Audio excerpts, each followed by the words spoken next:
Yeah, can you hear me? Yeah, I think it's working. Yeah? Okay. Okay, so let's get started. Today what we're going to be talking about is soft theorems.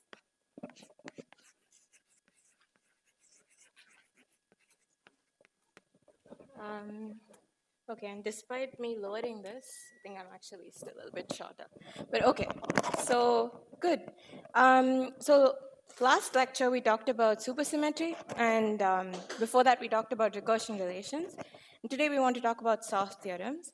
And towards the middle or end, depending on how I manage my time, I'll present an exercise which will bring together all of these things.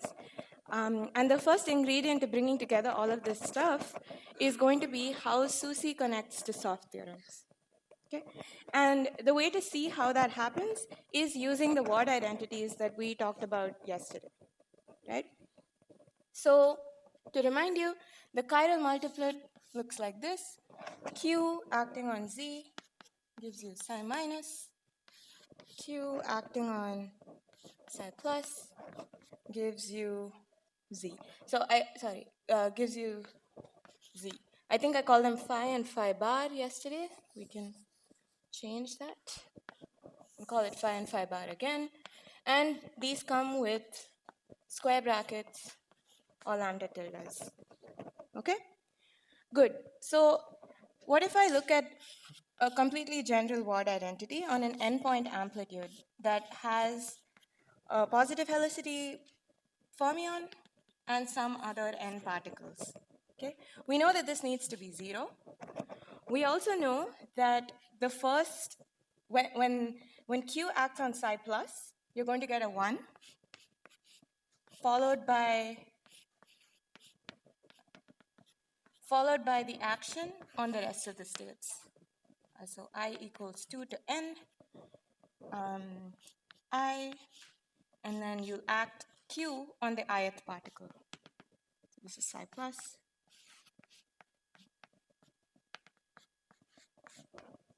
Right?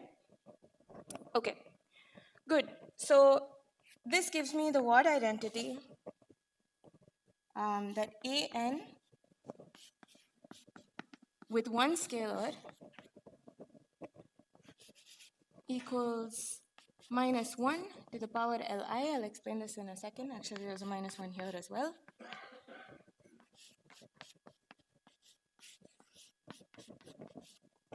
And this amplitude here. So an psi plus qi n. Okay.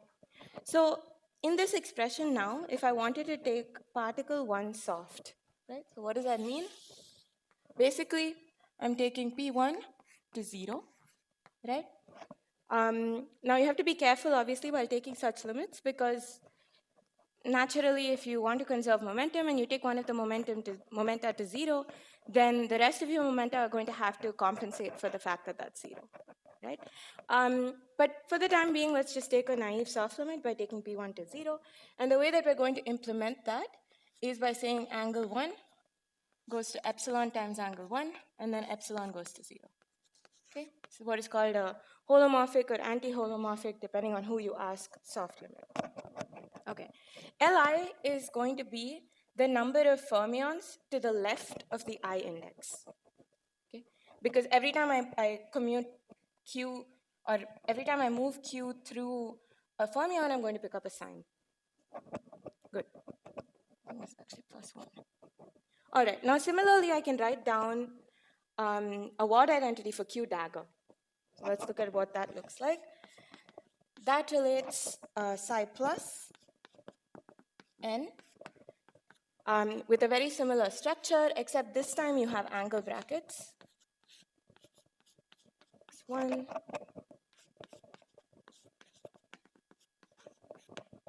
Again, there's a Q dot I here, summing over I.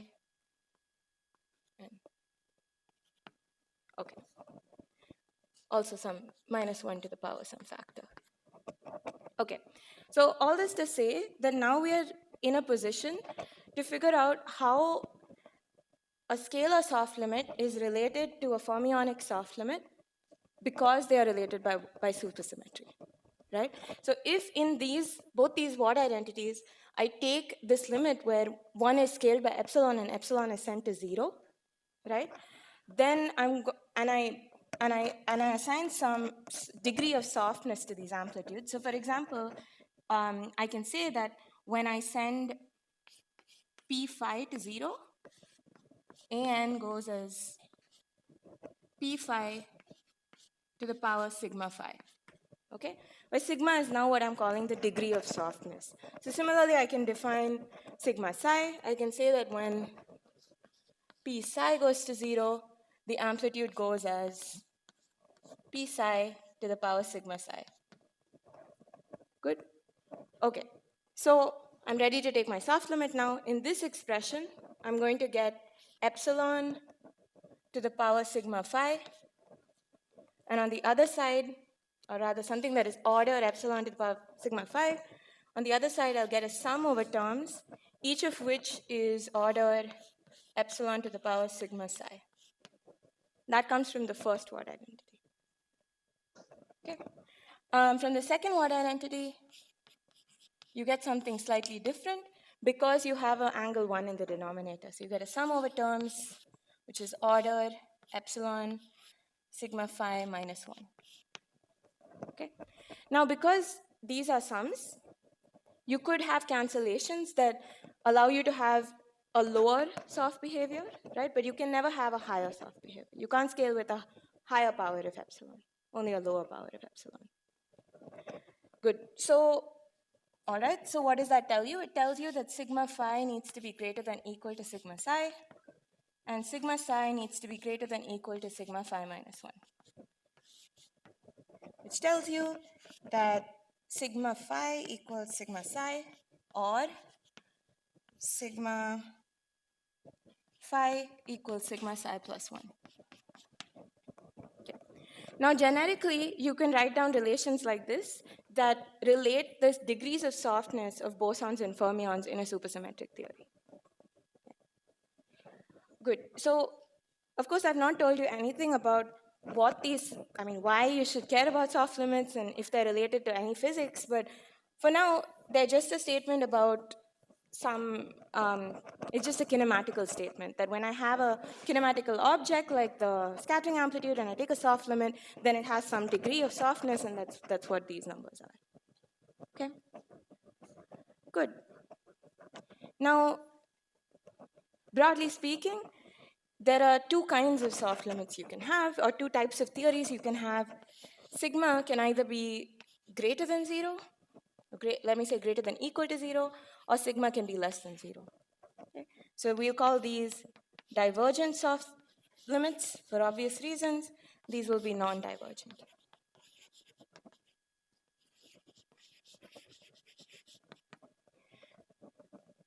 Good. Okay. Now, we've already seen what the source of divergences are in scattering amplitudes, right? They come from poles, right? So it's clear that any divergent soft theorem, for those of you who are familiar with the soft photon and soft graviton theorem, these are examples of divergent soft theorems, they are going to come from the fact that you have some pole, right? What pole could possibly give you such a thing? Well, if you look at some intermediate momentum like this that's supposed to go on shell, and you say that this is P of the soft particle plus all of the P's of the other stuff, so let's call this Pi prime maybe, squared. This is going to be Ps squared. So it's a massless particle, so this is 0 plus the dot product of these two momenta plus the square of this leftover momentum. Okay. Now clearly this doesn't correspond to a pole when Ps goes to 0 if Pi prime square is not itself 0, right? So that means that Ps going to 0 only produces a pole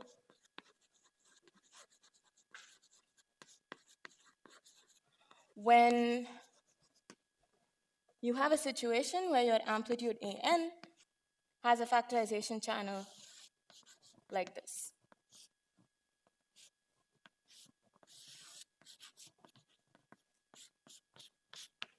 Right? Where this is S, one of these is S. The other one, let's call it K. This is some momentum PSK, which is PS plus PK minus PSK, and all the rest of the particles. Good. Questions?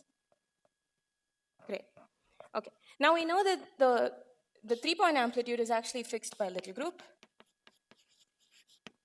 which means that the soft theorem for divergent particles is also fixed by the little group.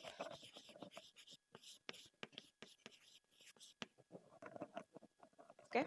Now, this is a somewhat heuristic argument, so let me just go through how this works. So the first thing to notice is that, so just so that our conventions are straight, let's say that the helicity of particle S is positive, right? So we're only dealing with positive helicity soft theorems. Good. Good. So now if I think of A3 as being a mostly positive amplitude, right? So it's on the branch that it's on the branch where the angle brackets are proportional to one another.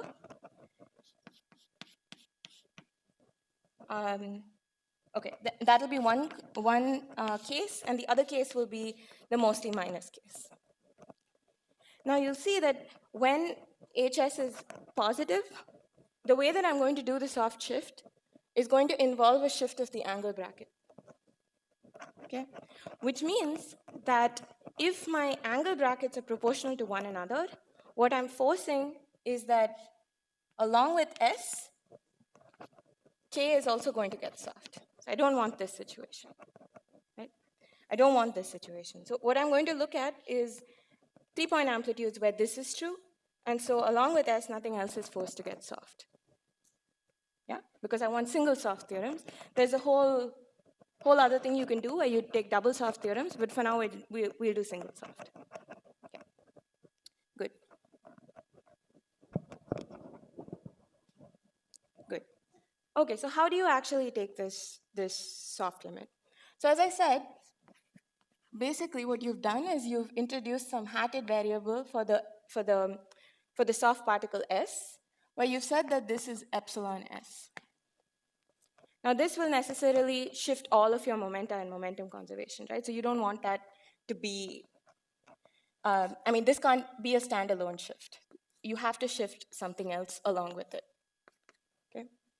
So let's say you shift I and J in a way that makes sure that you've actually conserved momentum. Yes.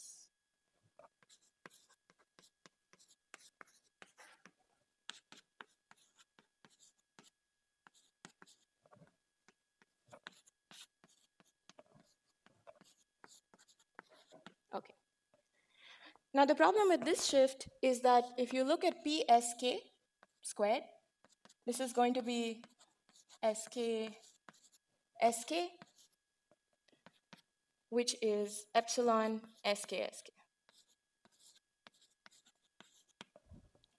Why is this a problem? It's a problem because it doesn't differentiate.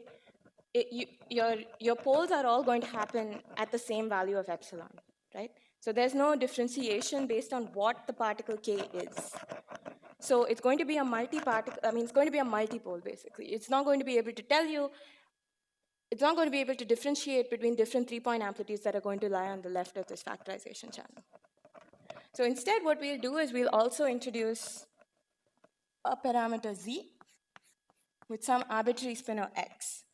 Okay, now again, because you've introduced something, you have to shift the rest of the stuff so that you conserve momentum, just like we did for BCFW. Ix, Ij, S. Good. So now that we've done this, you'll find that epsilon actually depends on K. And you can do this out. You'll no longer get just this term. You'll also get the term proportional to Z. So Z, XK, XK. right? So you basically now have a way of differentiating between different particles that are going to be in a two-particle pole along with the soft particle S. Good.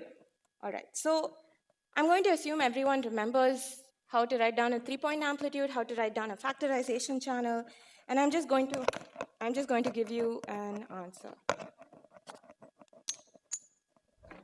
Okay. So the answer is as follows. You now have a shifted amplitude that depends on both z and epsilon, right?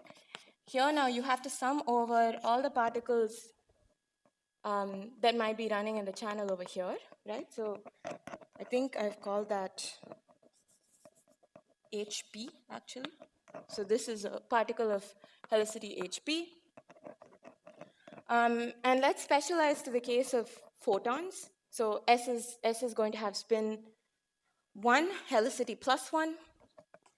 Good. So now what this gives you is something that looks like this. So GHK is the coupling. SK is the bracket that we've already introduced. HP plus HK, XS, HK plus 1. Naturally, you also have the n minus 1 point amplitude. At the bottom, you now have a factor of epsilon for free, and you have more factors of epsilon that you'll have to take care of when you do the small epsilon expansion.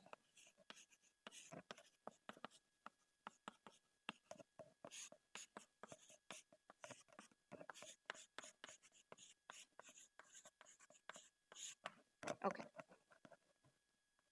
Okay, good. So I hope everyone can see this formula. Really, the most important thing that you have to see over here is that there's multiple powers of z and multiple powers of epsilon when I take the small epsilon limit. Yeah. It's HP plus HK, so that's basically the sum of the leftover helicities and the three-point amplitude. Yeah. So any sum of H's is HK plus HP in that formula. Yeah. Okay. So the first thing you'll notice is that the physical amplitude, again, just as in BCFW, is going to be at z equals 0. So you're going to have stuff that is order z to the sum number, okay? And the physical part is going to be order z to the 0. You're also going to get something at order z to the minus 1.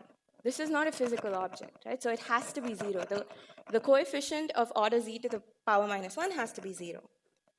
So this actually gives you consistency conditions that have to be satisfied by theories of photons. Okay? So in this case, the coefficient of this is actually proportional to the sum over the coupling constants. Okay. Now this is something we're very familiar with from QED. This is just the statement that the sum of the charges has to be 0 in an amplitude, right? So this is just charge conservation.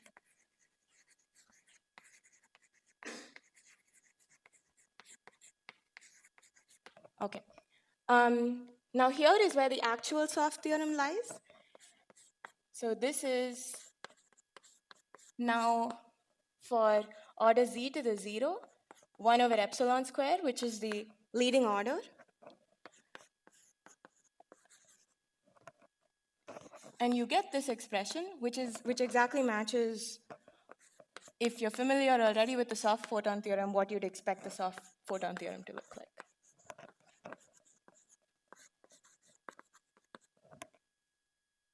Yeah. Okay.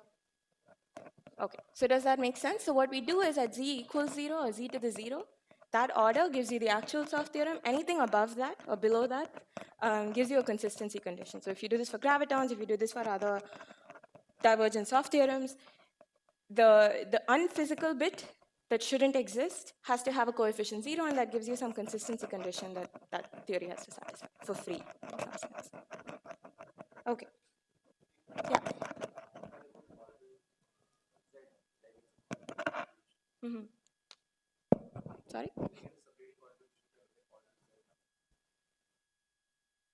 Yeah, exactly. Yeah. So you can get subleading. Sorry, no, I think you just won't get any order Z, if I'm not wrong. Order, oh yeah, no, you're right. So order Z will give you, if you look at the formula over there, basically it comes from Z over epsilon expansion. So every time you go extra and above in Z, you go one down in epsilon. So yeah, what you said is correct. So you get the subleading. So in fact, you can not just get the subleading, you can get, so you can get the subleading, as you pointed out.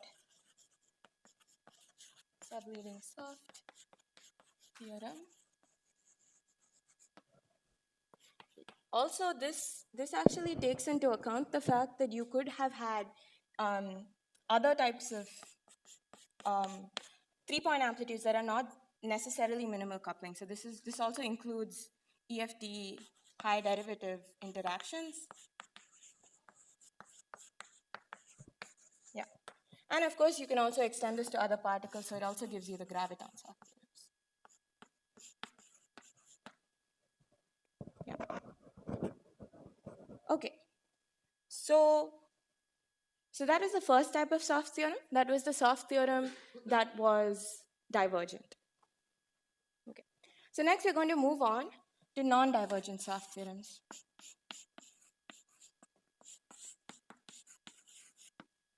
Divergent. Okay. Now, non-divergent soft theorems are basically soft theorems where your amplitude is going to be either a constant or it's going to vanish in the soft limit, right?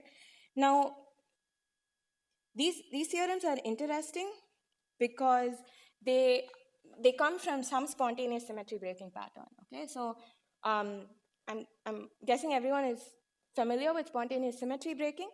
So basically your symmetry algebra is going to split up into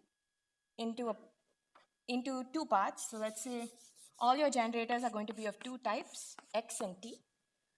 If T is the unbroken part of your symmetry, then that still remains a symmetry algebra, so it has to close within itself. X and T, so X is a broken part of your symmetry algebra, has to give you a broken part of your symmetry algebra. Right? Otherwise, it would also have to be unbroken. And finally, X and X could give you either X or T, but something special happens when it gives you T. And what the thing that happens that's special is that now you can show that your soft theorems are going to have to vanish. Okay. So yeah, so this broadly, I guess you could call soft pion theorem by Weinberg. Also goes by the name Adler zero.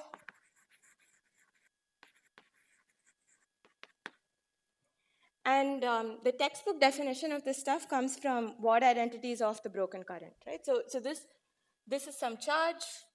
There's an associated current J mu X, and it has a non-zero matrix element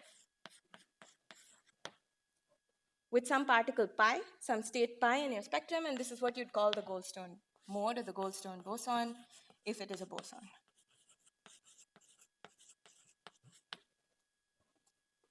Right? Now, importantly, Goldstone's theorem, the original version of Goldstone's theorem, where the symmetry that you're breaking is internal, tells you that the number of X, so the number of broken generators, equals the number of Goldstone modes. When you do space-time symmetry, it's slightly different, and that's because you're going to have different types of currents, and some of the currents will be related to one another. So, for example, you could have the situation where one of the currents is actually the derivative of another.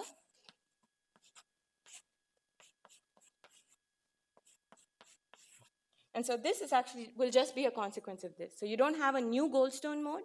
The same Goldstone mode satisfies the same Goldstone mode is generated by two of the broken currents.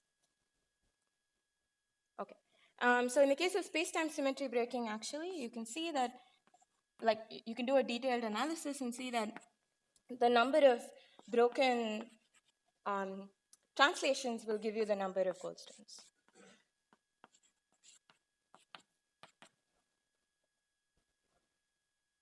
Okay.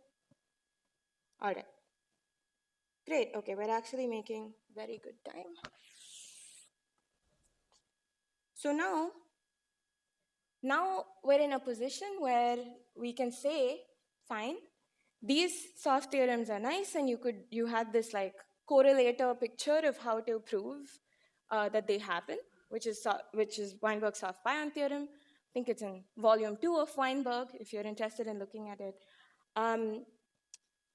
But is there a nice on-shell picture like we had for the divergence of theorems?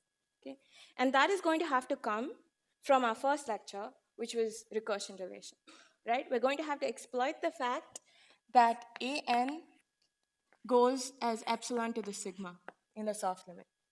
The way that we're going to do that is that basically I'm going to deform my momenta so that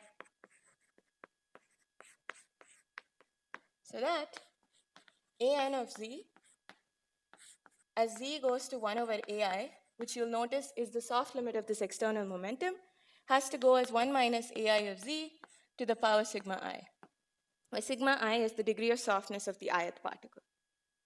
But now that I know that this is the degree of the zeros, I can just modify my integral in my recursion relations to now include a product over such zeros.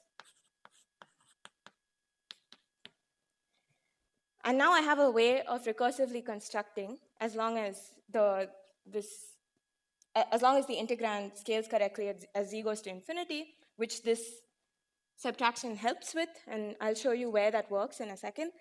So that gives you a way of actually constructing all endpoint amplitudes on shell using the fact that it's soft.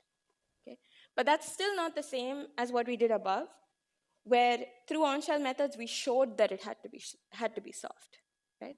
There's a different implication. Here we say that we can construct it if it's soft. There we said because we can construct it, we can show that it's soft.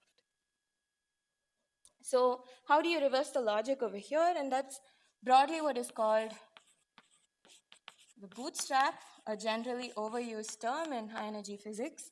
But here what I mean by it is basically that when I introduce this shift, we saw last time that there are 2n minus 4 new parameters.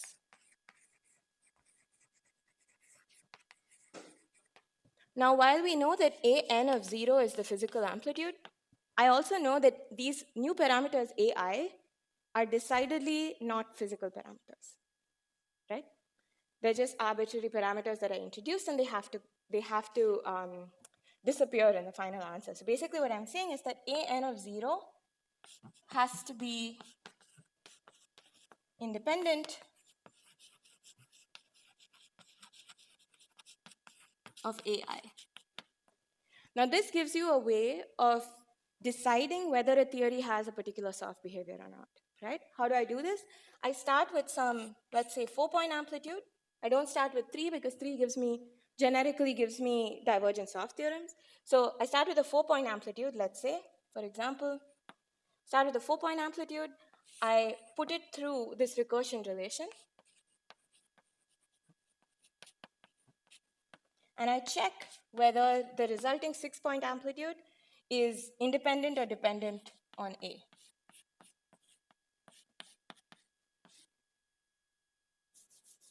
Yeah. So if it is independent of A, then I know that such a theory exists. Okay. So now I can make a chart of such theories. I can say that, all right, if I start with, let's say, a scalar theory with 4-point amplitude, let's see, what can my 4-point amplitudes be? They can be a constant. At linear order in Magdal's terms, there's nothing. Beyond leading order, there's linear order, there's s squared plus t squared plus u squared. Cubic order, quartic. Okay. Now, clearly it takes this form because it has to be permutation invariant because it's a 4-point scalar amplitude. And now I can say, okay, can I construct a theory with sigma equals 0, with sigma equals 1, with sigma equals 2, etc., sigma equals 3, etc.? Okay. And I find that, so I can in some cases even identify what that theory is. So here I know that it's 5 to the 4th. Okay, you can check that here you'll get something that is, okay, I'll talk about what happens here in a second. Good. So here you find that you get something that is dependent on the AIs. So it fails again, fails, but then over here you find the Dirac-Born-Infeld theory that we heard a bit about yesterday in one of the Gong Show talks, though in a slightly different context. Here you get the Galilean theory. Again, you fail, and you get what's called the special Galilean theory. Okay. So you can do this bootstrap procedure that allows you to figure out what theories exist and don't exist and what their soft theorems would be. Okay. Any questions? Yeah. What are the rows? Sorry? What are the rows? The rows are what the seed amplitude is, so what my 4-point amplitude is. So if I start with a 4-point amplitude that's constant, then the theory is 5 to the 4. That's a slightly trivial one, and it has sigma equals 0, and the rest you can check. It doesn't have any further surprising soft behavior. Yeah. Similarly, yeah, this again is a trivial thing, but here if you start with s squared plus t squared plus u squared, you get to dBi. Okay. Okay. Good. All right. So I didn't quite talk about these. So these are the cases where the soft behavior is trivially satisfied. So you can see that already over here, right? If I take this amplitude over here, clearly everything in this theory is going to have enough derivatives at every order that is going to have enough powers of momentum in the numerator that this is just going to be trivially satisfied. Sigma equals 0 is going to be trivially satisfied. So you can convince yourself of this if that didn't convince you. Yeah.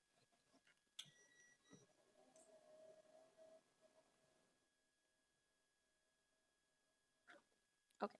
So now we're in a position actually to talk about a fun example which brings together both the divergent and non-divergent soft limits that we just talked about. Okay? And this is the case of superconformal braking. So if you're not familiar with superconformal symmetry, that's fine. Really, all we're going to need is the fact that there exists some dilatation operator, D, and there exists superconformal generators, which are Grassmann, that give you K, where D and K are the dilatation and special conformal generators. Yeah. Sorry, can I ask, what is DBI? Where is DBI? It's what is DBI? What is DBI? Okay, the DBI is the Dirac-Born-Infeld action. So yeah, so it's the theory that you get when you have some brain in one dimension higher, okay?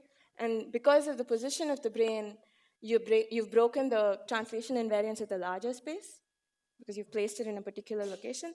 And the breaking of this, this translation, because it's one translation, you get one Goldstone boson, right? And that Goldstone boson is phi, whose amplitude is that. Yeah. What's right below it is called the Galilean theory. That's not, yeah, okay. The Galilean theory and the special Galilean theory. So the Galilean theory is the subleading action of the scalar field on this brane. Yeah. Yeah.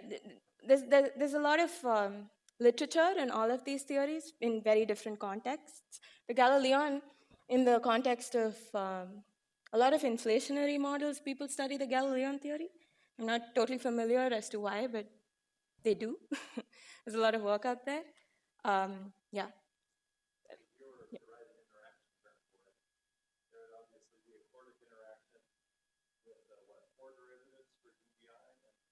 Yeah. Yeah, that's right. So dBi is like D454, it's dBi, and then Galilean, yeah, is D654, which you can tell already from the fact that the amplitudes take this form.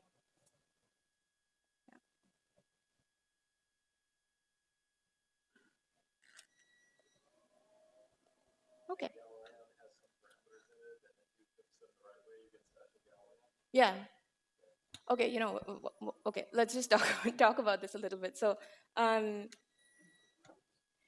yeah, so basically over here, when you have a situation like this, right, you have a brain it's a 4D brain, it's embedded inside a 5D space, right, which is why you have only one transverse translation that you're breaking.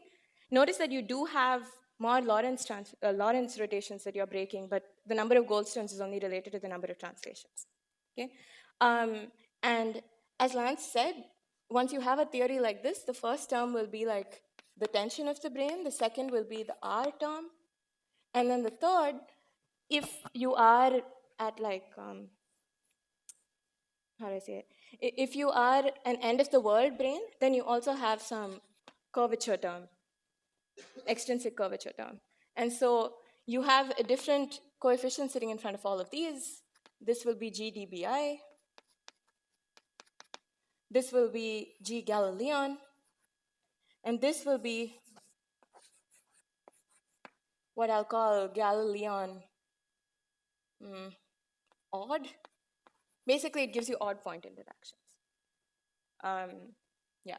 So if you just have this term, that's called a special Galilean. But if you also have this one, then you have a reduced soft behavior.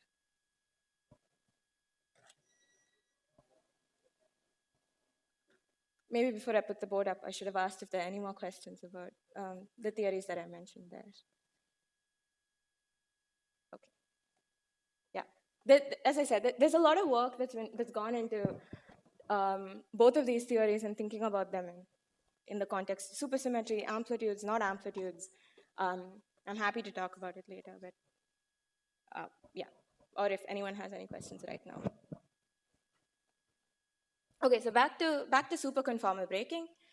So superconformal breaking, as I said, you have this kind of structure where you have this dilatation operator, special conformal operator, and these S operators, superconformal operators. And D and K get broken, and D leads to a Goldstone mode called the dilaton. Okay, and for reasons that we will not talk about, sigma D is equal to 0. Okay. Now, over here, because this is broken, these generators will also have to be broken generators, which means this also leads to some Goldstone mode.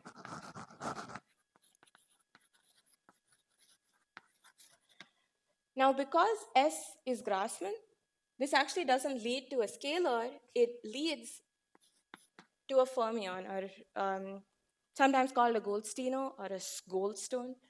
But basically, it is a fermionic Goldstone mode, which is familiar from supersymmetry breaking. Okay, good. So now what the Ward identities already told us is that the relation between sigma D and sigma psi is that sigma D has to be equal to sigma psi, so equals 0, or sigma psi has to be -1. Okay. Now, our work on the divergence of theorem tells us that if sigma psi is -1, then you have to have a 3-point interaction. So you need to have some like Yukawa coupling, for example, where you have Z, psi plus, psi minus, for example. And the Ward identities will tell you that A3,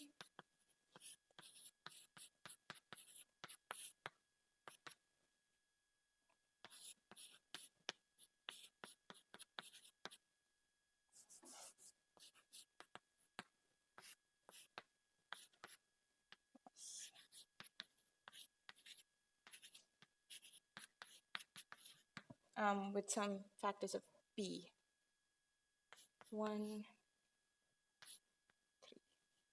3, 2. Okay. Basically, you can use this to show that if this exists, then this also has to exist. Okay?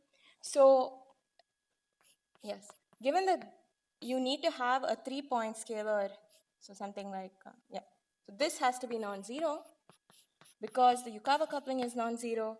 As a result, sigma d will have to be -1, or rather it has to be negative. Okay. Now this is clearly an inconsistency because sigma d is 0, right? Which means that sigma psi cannot be equal to -1, and sigma psi has to be equal to 0. Okay? So this is a nice, clear example of how you can use these kinds of arguments to say things about the spectrum, about the soft behavior, without really doing a lot of work. I mean, I've basically written one line of equations on the board, right? Okay. And maybe I can leave this as an exercise to see how this works in the case of n equals 8 supergravity. So in the case of n equals 8 supergravity, you start with the graviton soft theorem, which says that sigma of the graviton is -3. And then you work your way down, looking at what the supermultiplet has to have, and try and figure out, in this case, in the case of n equals 8 supergravity, what is sigma phi? What can you say about the soft behavior of the scalar in the n equals 8 supermultiplet? Okay. All right. So, good. Good.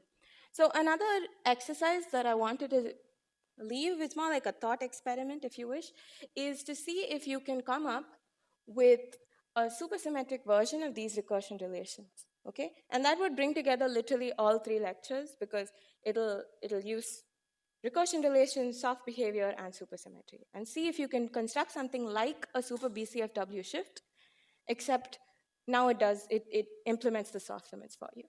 And actually, if you do that, let me know, because that would be fun, and we can talk about it. And I haven't done it, but I think it's possible. So yeah. So if anyone's interested, you can give that a try. Okay. So in the last part of this lecture, I wanted to talk a little bit about the double copy.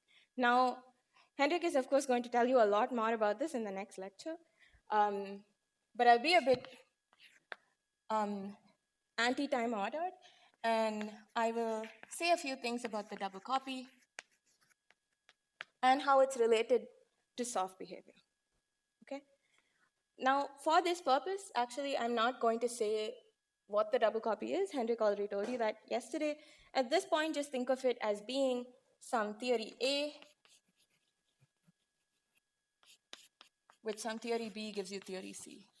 This is the level at which you need to understand it. Okay. So what are these theories A, B, C? I'll just put a few examples on the board. One of them is called bi-adjoint scalar theory. One of them is called the nonlinear sigma model. There's Yang-Mills. And then, again, theory B, you have the same options, but you can mix and match. So this gives you phi cubed, A dot. This gives you an LSM. This gives you the special Galilean, which you're familiar with from that table over there.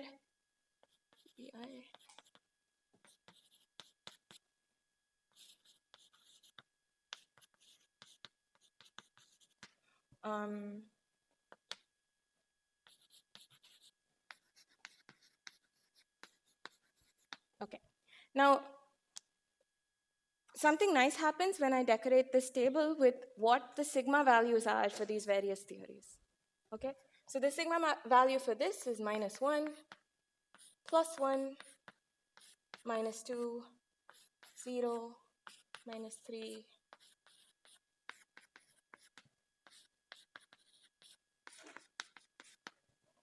Yeah.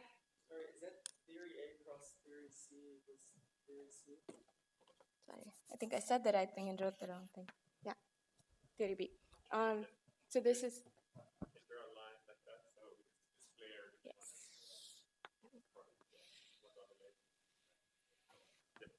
Yes. Sorry about that. Is that better? Yeah. So this is theory A, this is theory B. These are theories C. Yeah. And BI is Born-Infeld.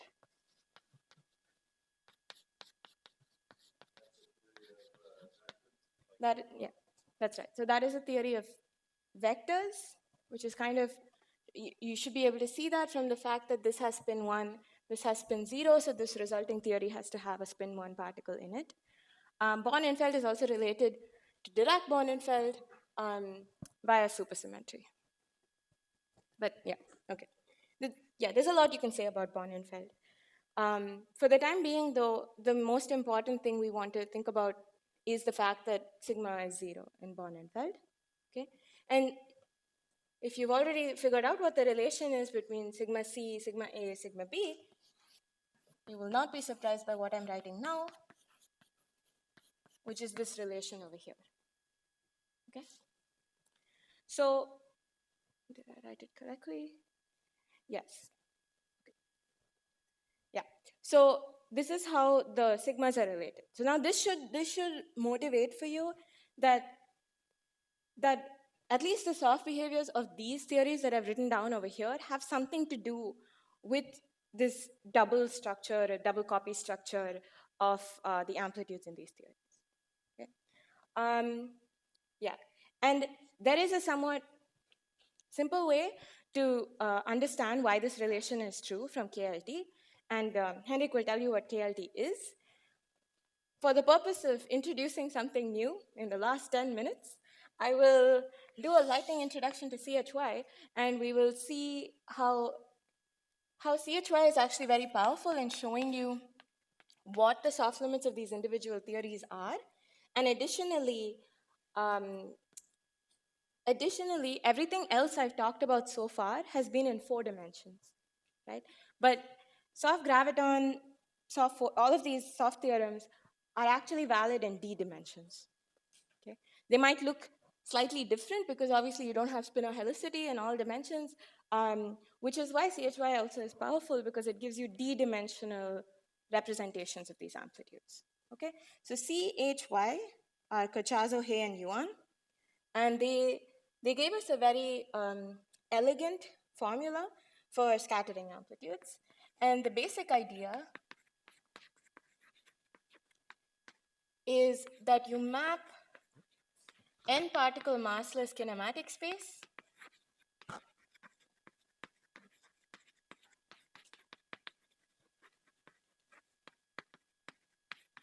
to an n-punctured sphere.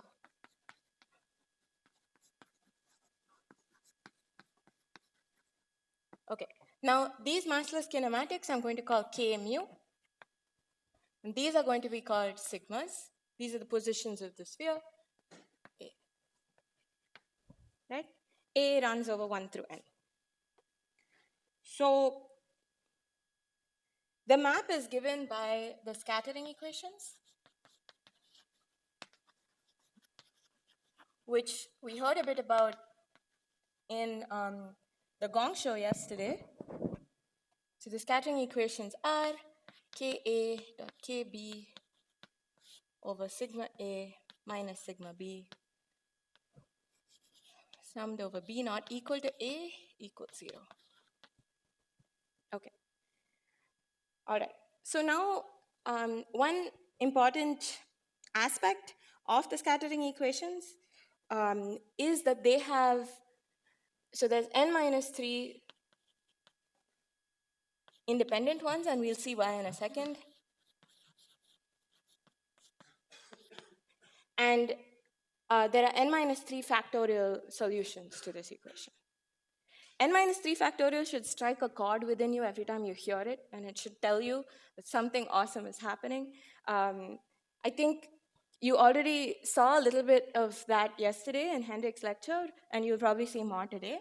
But it tells you basically what is the solution size at the moment for these scattering equations. Okay. Another thing to notice over here is that if I send sigma A to minus 1 over sigma A, or sigma A to 1 plus sigma A, which you recognize as being the Mobius transformations that generate SL2C, not just belong, but actually generate.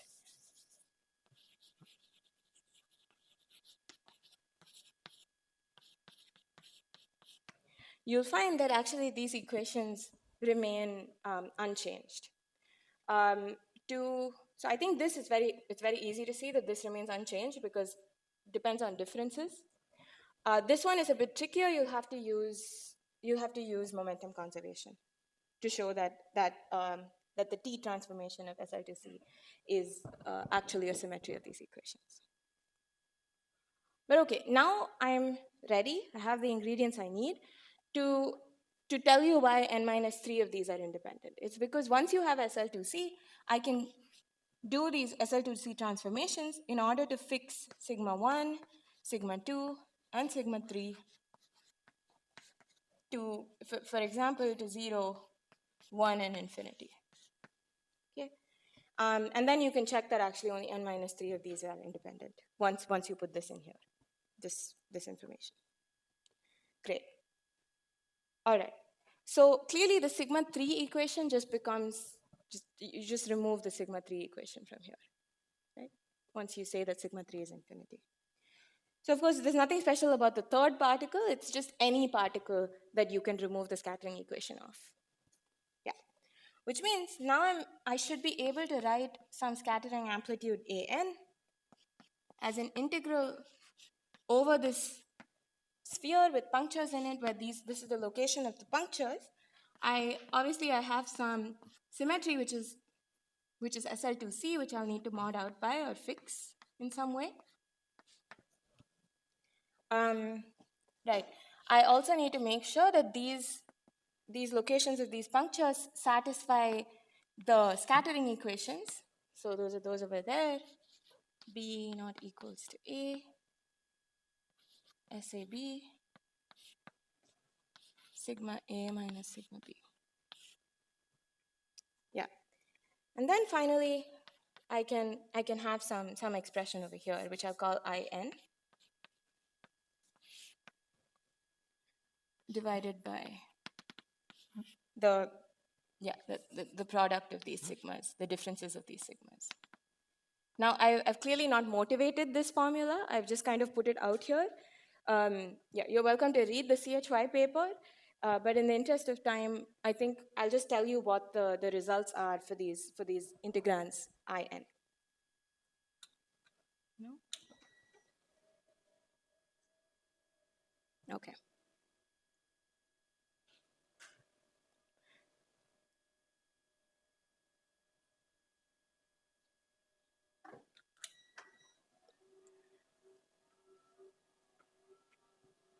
Okay, good. So now that you can see the formula again, you can see that because I know that sigma needs to transform in a particular way under SL2C, I require that the integrand IN also transforms in a particular way under SL2C.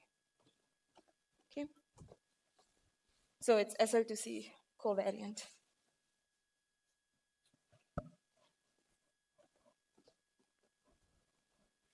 Okay. Good. So, okay. So in the interest of time, as I said, I'm just going to tell you what these integrands are. Okay, so IN for Yang-Mills equals something called the Pfaffian of matrix psi. IN for gravity is the square of this.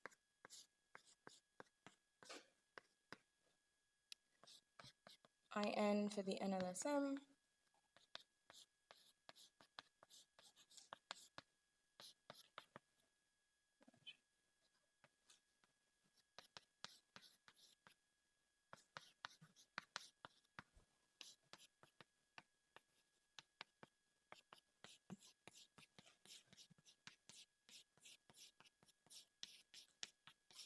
Okay. Now, if you look at what the form of this matrix psi is, it is a skew-symmetric matrix, which may be, okay, no, let me write it as is over here, C, B, where A and B have forms which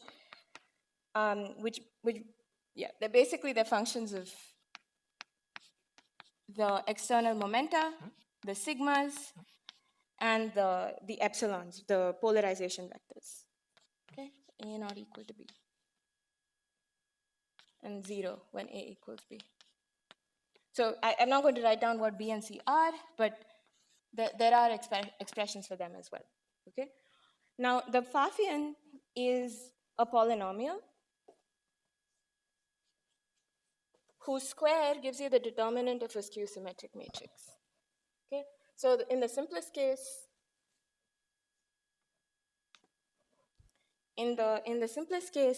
I'm going to have the simplest skew-symmetric matrix is this. The determinant is of this matrix A is little a Pfaffian of A is A. Sorry, this is squared. Okay, so that's what lightning introduction to Pfaffians. And to do higher point Pfaffians, what you do is that you have a recursive expression for how Pfaffians for n cross n matrix is related to n minus 1 cross n minus 1 matrix. Okay? So that should already tell you that some nice factorization properties are sort of built into the CHY formula. And actually, if you look at how the scattering equations, like what happens to the scattering equations when you go on a pole, you'll find that the scattering equations as well, they factorize. Okay. Good. So I think I've given you all the information to actually, no, I haven't. Okay, the prime over here says that you've deleted some rows and columns.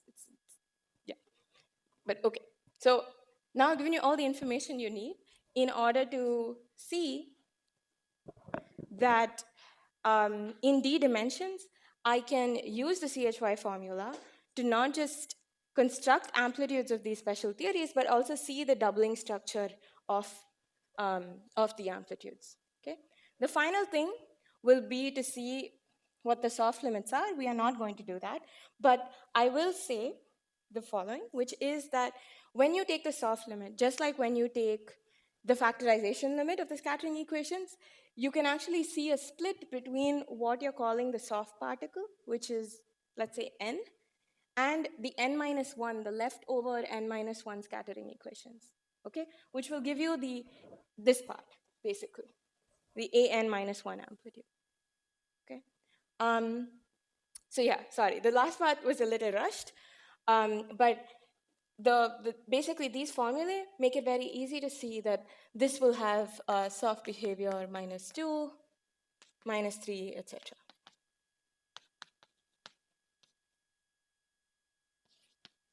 Yeah. Okay. So I think I'll stop now and see if anyone has any questions. Yeah.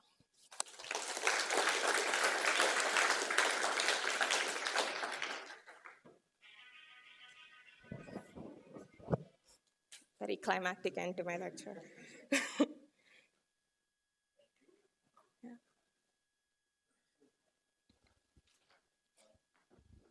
Is there any relation between Dirac-Born-Infeld and Born-Infeld? Yeah, there are many relations. So one's a theory of vectors and the other's a theory of scalars. Yeah. Could it be they're related through like supersymmetry or something? Could it be? I wonder. Yeah, no. So DBI has okay. The contents of DBI is that it has one scalar, at least, yeah, for n equals 0. For n equals 1, and you'll remember, sorry, that this scalar has soft behavior 2. So for n equals 1, now I'm going to have a chiral multiplet, so I have a phi and a psi. Okay? And for n equals 2, I have a phi psi and a gamma. Okay. Now, this gamma, you can check that this gamma has sigma equals 0 and is actually the Born-Infeld photon. Supersymmetry then requires that sigma psi actually equals 1. Okay, because here sigma gamma is going to have to be equal to 0 and they're all in the same supermultiplet. So in order for the supersymmetry Ward identities to work out and be compatible with soft limits, sigma gamma has to be equal to 0 and sigma psi has to be equal to 1. Now, the fact that this is actually a vanishing soft limit tells you that this is a Goldsteino. So it's actually coming from supersymmetry breaking, okay? Which is interesting because it's basically telling you that this 5D space, you put it in, you can think of it as having a supersymmetry in it that was broken when you place the brane in there. Okay. Yeah, I mean, in short, that is the relation between Born-Infeld and dBi. You can, of course, think of it the other way around and start with the Bi photon and add supersymmetry and get to dBi. The largest amount of supersymmetry is n equals 4, where now you have a whole bunch of dBi scalars. Yeah. Yeah, that's right. I mean, depending on how you're counting, but yeah, so it would have 6 real scalars. Yeah, 4 fermions and a photon. Yeah, as we saw yesterday, it's the same structure as the n equals 4 supermultiplet in Yang-Mills because it's just a vector multiplet. We didn't actually use the fact that it was colored yesterday when we constructed that supermultiplet.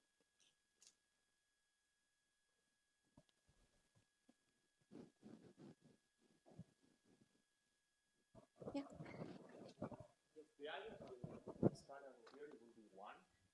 The what of the scalar theory? That I think that you wrote that, for example, for some input. Yeah, that's right. So that kind of acts as the kernel of the double copy, which Henrik might talk about in the next lecture. Yeah, but that's the phi cube theory. Sorry, maybe you said it. I just confused, but I think for gravity you don't need the Park-Taylor factor in the AN, right? Oh, good. Actually, I didn't say so. I'm just going to write here. When I say the double copy, when I do the double copy within CHY, then I'm going to remove the Park-Taylor factor. So it's going to look like so AN of a double copied amplitude is going to look like the integral with the usual and the volume, the constraints, and then just IN without any Park-Taylor, like you said. Yeah. Sorry, I should have mentioned that.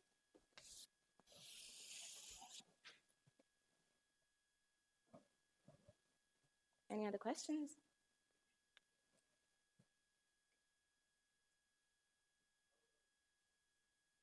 I don't see any other questions. Okay. So let's thank Shruti for the very nice introduction to Amplitude.